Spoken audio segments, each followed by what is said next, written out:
శ్రీ గురుభ్యో నమః. వైశంపాయనుడు జన్మేజయునికి చెప్పిన కృప, ద్రోణ, అశ్వత్థామల కథను తెలుసుకుందాం. ఈ కథ మహాభారతంలో ఆదిపర్వంలోనిది. జన్మేజయుడు వైశంపాయనుడితో కృప, ద్రోణ, అశ్వత్థామల కథను చెప్పమని అడిగాడు.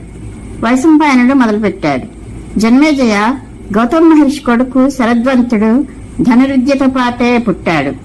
ధనుర్వేదంలో లగ్నమైనంతగా అతని మనసు వేదాధ్యయనంలో లగ్నం కాలేదు. తపస్సు చేసి సమస్త శస్త్రాస్త్రాలను సాధించాడు. శరద్వంతుడు చేసే ఘోర తపస్సు, ధనుర్వేదంలో అతని నైపుణ్యం చూసి ఇంద్రుడు భయభ్రాంతుడయ్యాడు. అతడు శరద్వంతుని తపస్సును భంగపరచడానికి జానపది అనే దేవకన్యను పంపాడు. ఆమె శరద్వంతుని ఆశ్రమానికి వచ్చి రకరకాల హావభావాలతో అతనిని ప్రలోభ పెట్టసాగింది. ఒక సుందరిని, అందులోనూ చీర కట్టుకున్న యువతిని చూచి అతని శరీరం చలించిపోయింది. అతని చేతి నుండి ధనుర్బాణాలు జారిపడ్డాయి. అతడు చాలా వివేకం కలవాడు, తపస్సు అంటే ప్రీతి కలవాడు. కాబట్టి ధైర్యంతో తన్ను తాను నిగ్రహించుకున్నాడు. అతని మనసులో కలిగిన వికారానికి అతనికి తెలియకుండానే వీర్యస్ఖలనం అయింది. అతడు ధనుర్బాణాలను, మృగ చర్మాన్ని, ఆశ్రమాన్ని, ఆ కన్యను అన్నిటినీ వదిలేసి వెంటనే అక్కడి నుండి వెళ్ళిపోయాడు. రెల్లుగడ్డి మీద పడిన అతని వీర్యం 2 భాగాలైంది. అందులో నుండి ఒక కొడుకు, ఒక కూతురు జన్మించారు. అనుకోకుండా శంతను మహారాజు తన పరివారంతో అక్కడకు వేటకు వచ్చాడు. సేవకుడొకడు ఆ బిడ్డలను చూశాడు. అతడు వారిని ఏ ధనుర్వేద పారంగతుడైన బ్రాహ్మణ సంతానమో అయ్యుంటుందని తలపోసి రాజుకు నివేదించాడు. వారిని చూసి దయతో కరిగిపోయిన మహారాజు తన బిడ్డలే అన్నట్లుగా వారిని ఇంటికి తీసుకుని వచ్చాడు. రాజు వారికి యథోచిత సంస్కారాలు చేసి వారిని పెంచసాగాడు. వారికి కృపుడు, కృపి అని పేర్లు పెట్టాడు. శరద్వంతుడు తపోబలం వలన ఈ సంగతి తెలుసుకుని శంతను మహారాజు వద్దకు వచ్చి ఆ పిల్లల నామగోత్రాలు చెప్పాడు. పిల్లవానికి 4 విధాలైన ధనుర్వేదాన్ని, వివిధ శస్త్రాలను, వాటిలోని రహస్యాలను అన్నిటినీ నేర్పాడు. కొద్ది రోజుల్లోనే బాలుడైన కృపుడు అన్ని విషయాల్లోనూ పరమాచార్యుడయ్యాడు. తరువాతి కాలంలో కౌరవ పాండవులు, యాదవులు, ఇతర రాజకుమారులు అతని వద్ద ధనుర్విద్య అభ్యసించడం మొదలుపెట్టారు.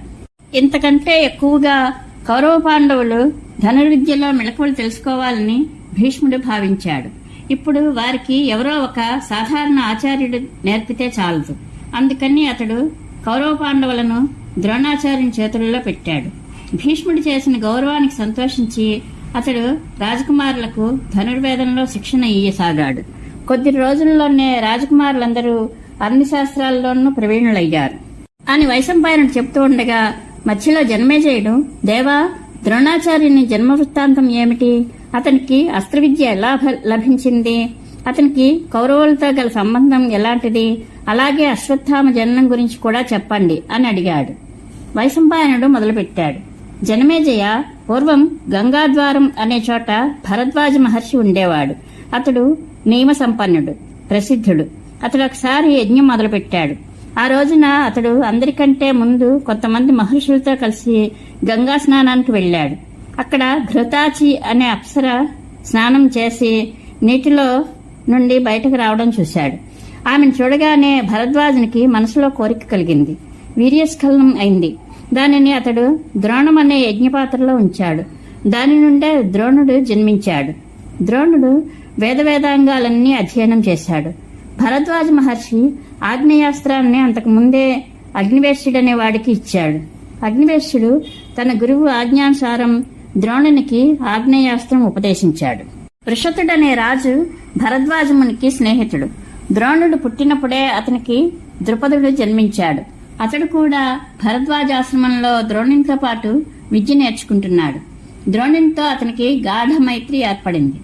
వృషతుని మరణానంతరం ద్రుపదుడు ఉత్తర పాంచాల దేశానికి రాజయ్యాడు. భరద్వాజుడు బ్రహ్మసాయుధ్యం పొందాక ద్రోణుడు తన ఆశ్రమంలో ఉంటూ తపస్సు చేసుకోసాగాడు. అతడు శరద్వంతుని కూతురు కృపిని వివాహం చేసుకున్నాడు. ఆమె ధర్మనిష్ట, ఇంద్రియ నిగ్రహం కలది. కృపికి అశ్వత్థామ జన్మించాడు. అతడు పుట్టగానే ఉచ్చైశ్రవం అనే అశ్వం మాదిరిగా స్థామ అంటే శబ్దం చేశాడు. అశ్వస్థామ కనుక అశ్వత్థామ అయ్యాడు. అశ్వత్థామ పుట్టగానే ద్రోణునికి చాలా సంతోషం కలిగింది. అతడు అక్కడే ఉండి ధనుర్వేదాన్ని అభ్యసించసాగాడు. ఈ రోజులలోనే ద్రోణునికి జమదగ్ని నందనుడైన పరశురాముడు బ్రాహ్మణులకు తన సర్వస్వాన్ని దానం చేస్తున్నాడని తెలియవచ్చింది. ద్రోణుడు అతని వద్ద నుండి ధనుర్వేద సంబంధమైన రహస్యాలను, దివ్యాస్త్రాలను పొందాలని అక్కడికి బయలుదేరాడు. తన శిష్యులతో కలిసి మహేంద్ర పర్వతం చేరుకుని పరశురాముడికి నమస్కరించాడు. తన్ను తాను పరిచయం చేసుకుంటూ, నేను అంగిరసుని గోత్రంలో భరద్వాజమునికి అయోన్జుడిగా పుట్టాను. నేను మీ వద్ద నుండి కొద్దిగా పొందాలని వచ్చాను అని అన్నాడు. పరశురాముడు తన దగ్గరున్న కొద్ది ధనాన్ని, రత్నాలను బ్రాహ్మణులకు, భూమినంతటినీ కశ్యపునికి ఇచ్చేశానని, ఇక తన దగ్గర శరీరం, అస్త్రాలు తప్పించి ఇంకేమీ లేవని, వీటిలో ఏమి కావాలో అడగమని చెప్పాడు. ద్రోణుడు ప్రయోగ, రహస్య, ఉపసంహార విధానాలతో సహితంగా సమస్త అస్త్రశస్త్రాలను ఇవ్వమని అడిగాడు. పరశురాముడు వెంటనే సరే అని అవన్నీ నేర్పాడు. అస్త్రశస్త్రాలు పొందిన ద్రోణునకు చాలా సంతోషం కలిగింది. అనంతరం అతడు తన మిత్రుడైన ద్రుపదుని దగ్గరకు వెళ్ళాడు. అక్కడికి వెళ్లి, రాజా, నేను ప్రియమిత్రుడిని, మీరు నన్ను గుర్తుపట్టారా అని అడిగాడు. ద్రోణుని మాటలకు పాంచాల రాజుకు ఆగ్రహం వచ్చింది. కనుబొమలు ముడిపడ్డాయి, కళ్ళు ఎరిపెక్కాయి. బ్రాహ్మణుడా, నీకు బుద్ధి పరిపక్వమైనట్లు లేదు. నన్ను నీ మిత్రుడిని అని చెప్పుకునేందుకు నీ కొద్దిగానైనా సంకోచం కలగలేదా? రాజులకు, పేదలకు మైత్రి ఎక్కడిది? ఒకానొకప్పుడు ఎప్పుడైనా ఉన్నా కాలం గడిచిన కొద్దీ అది నశించిపోతుంది అని అన్నాడు. ద్రుపదుని మాటలు విన్న ద్రోణుడు కోపంతో వణికిపోయాడు. అతడు మనసులోనే ఒక నిశ్చయానికి వచ్చి కురువంశ రాజధాని అయిన హస్తినాపురానికి వచ్చాడు. అతడక్కడ కొన్నాళ్లు రహస్యంగా కృపాచార్యుని ఇంటిలో ఉన్నాడు. ఒక రోజున యుధిష్ఠిరుడు మొదలైన రాజకుమారులు నగర బాహ్య ప్రదేశానికి వెళ్లి మైదానంలో బంతాట ఆడుతున్నారు. అకస్మాత్తుగా బంతి ఒక నూతిలో పడిపోయింది. దాన్ని తీయడానికి వారంతా ఎన్నో విధాల ప్రయత్నించారు, కానీ ఫలితం లేకపోయింది. వారు సిగ్గుపడి ఒకరి ముఖం ఒకరు చూసుకోసాగారు. అప్పుడే నిత్యకర్మానుష్ఠానం ముగించుకుని వస్తున్న ఒక బ్రాహ్మణుని మీద వారి దృష్టి పడింది. అతడు నల్లగా బక్కపలచిగా ఉన్నాడు. రాజకుమారులందరూ అతని చుట్టూ చేరి నిల్చున్నారు. రాజకుమారులు విచారంగా ఉండడం చూసి అతడు చిరునవ్వుతో, రామరామ, మీ క్షత్రియ బలానికి, అస్త్రకౌశలానికి ఇది చాలా అవమానం. మీరు నూతిలోంచి ఒక బంతిని పైకి తీయలేకపోయారా? చూడండి, నేను ఇప్పుడే మీ బంతిని, నా ఈ ఉంగరాన్ని కూడా నూతిలో నుండి తీస్తాను. మీరు నాకు తిండి దొరికే ఏర్పాటు చేయండి అని చెప్పి తన ఉంగరాన్ని నూతిలో పడేశాడు. యుధిష్ఠిరుడు, కృపాచార్యుల అనుమతి గనుక లభిస్తే శాశ్వతంగా భోజనం దొరికే అవకాశం ఉందన్నాడు. అప్పుడు ద్రోణాచార్యుడు, ఇదిగో చూడండి, ఈ పిడికెడు ఈనె పుల్లలను, వీటిని మంత్రించి ఒకదానిని బంతికి గుచ్చుకునేలా చేస్తాను. ఆ పైన ఒకదానికొకటి గుచ్చుకునేలా చేసి మీ బంతిని పైకి తీస్తాను అని అన్నాడు. అతడు చెప్పినట్లే చేసి చూపించాడు. రాజకుమారుల ఆశ్చర్యానికి అంతులేదు. వారు, మీ అంగుళీయకాన్ని కూడా తీయండి మరి అని అడిగారు. ద్రోణాచార్యుడు బాణాలు ప్రయోగించి బాణాలతో పాటు ఉంగరాన్ని కూడా తీశాడు. రాజకుమారులు, అద్భుతం, పరమాద్భుతం, మేము ఇంతకు ముందు ఇలాంటి అస్త్రవిద్యను ఎక్కడా చూడనే లేదు. దయచేసి మీరెవరో చెప్పండి, మీకు మేమేమి చేయగలం అని అడిగారు. ద్రోణాచార్యుడు, మీరు మీ తాతగారైన భీష్మునికి సంగతంతా తెలియజేయండి. వారు నా రూపాన్ని, గుణాన్ని బట్టి నన్ను గుర్తిస్తారు అని చెప్పాడు. రాజకుమారులు నగరానికి వచ్చి విషయమంతా భీష్మ పితామహునికి నివేదించారు. అంతా విని భీష్ముడు ద్రోణాచార్యుడు నగరానికి వచ్చి ఉంటాడని ఊహించాడు. ఇప్పుడిక రాజకుమారులకు ద్రోణాచార్యం చెంతనే శిక్షణ ఇప్పించాలనుకున్నాడు. వెంటనే అతడు స్వయంగా వెళ్లి ద్రోణాచార్యం తోడుకుని వచ్చి అతనిని చక్కగా సత్కరించి అతని రాకకు కారణం అడిగాడు. ద్రోణుడు, భీష్మాచార్య, నేను బ్రహ్మచారిగా ఉండి విద్య నేర్చుకునే సమయంలోనే పాంచాల రాజపుత్రుడు ద్రుపదుడు కూడా నాతో పాటు ధనువిద్య నేర్చుకునేవాడు. మా ఇద్దరి మధ్య గాఢ మైత్రి ఉండేది. అతడు నన్ను ప్రసన్నం చేసుకోవడానికి నేను రాజునైనప్పుడు నీవు కూడా నాతోనే ఉందువు గాని, నా రాజ్యం, సంపద, సుఖాలు అన్ని నీ అధీనంలోనే ఉంటాయని నేను ఒట్టువేసి మరీ చెప్తున్నాను అనేవాడు. అతని ఈ ప్రతిజ్ఞను జ్ఞాపకం తెచ్చుకుని నేను ఆనందంతో పొంగిపోయేవాడిని. కొన్నాళ్లకు నేను శరద్వంతుని కూతురు కృపిని వివాహం చేసుకున్నాను. ఆమె వలన సూర్య సమాన తేజుడైన అశ్వత్థామ పుట్టాడు. ఒకసారి గోధనం ఎక్కువగా ఉన్న ఒక ఋషికుమారుడు పాలు తాగుతున్నాడు. అశ్వత్థామ అతన్ని చూచి తనకు కూడా పాలు కావాలని పేచిపెట్టి ఏడవసాగాడు. అప్పుడు అసహాయుడనైన నా కళ్ళు చీకట్లు కమ్మాయి. తక్కువ గోవులున్న వారి దగ్గర గోవు తీసుకుంటే వారి ధర్మకార్యాలకు ఆటంకం కలుగుతుంది. ఎంతసేపు తిరిగినా నాకు పాలిచ్చే ఆవు దొరకలేదు. నేను తిరిగి వచ్చేసరికి చిన్నపిల్లలు కొందరు పిండిని నీళ్లలో కలిపి వాటినే అశ్వత్థామకు పాలని చెప్పి ఆశపెడుతున్నారు. పాపం ఏమీ ఎరుగిన అశ్వత్థామ అవి తాగి నేను పాలు తాగాను అని గంతులేస్తూ అంటున్నాడు. నా కొడుకు సంతోషాన్ని దుస్థితిని చూచి నా మనసు క్షోభించిపోయింది. నా దరిద్ర స్థితిని నేనే తిట్టుకున్నాను. నా ధైర్యం సడలిపోయింది. భీష్మ మహాశయ, నా ప్రియమిత్రుడు ద్రుపదుడు రాజు అయ్యాడని విని నేను భార్యాపుత్రులతో ఆనందంగా అతని రాజధానికి వెళ్లాను.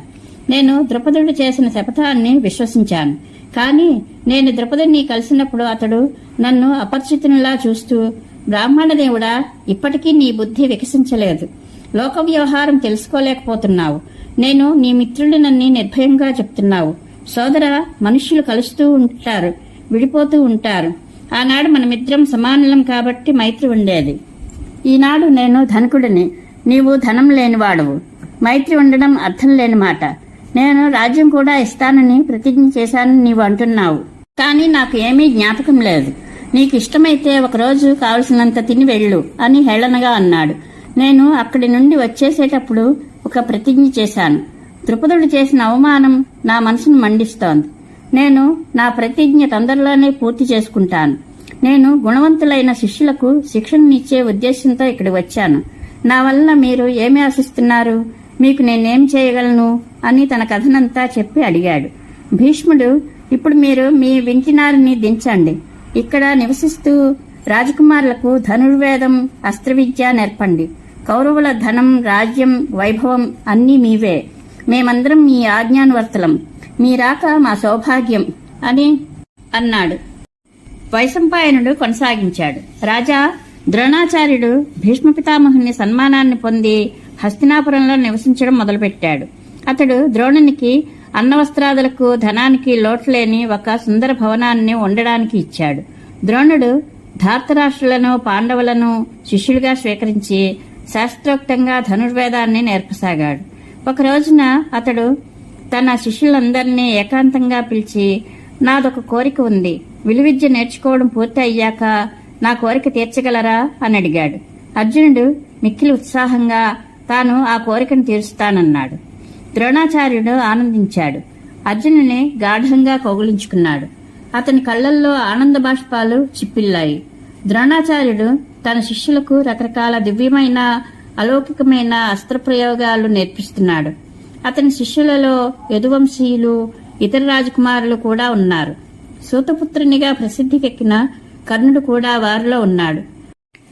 అర్జునుని మనసులో అస్త్రవిద్య పట్ల ఆసక్తి, మక్కువ, ఏకాగ్రత ఎక్కువగా ఉన్నాయి.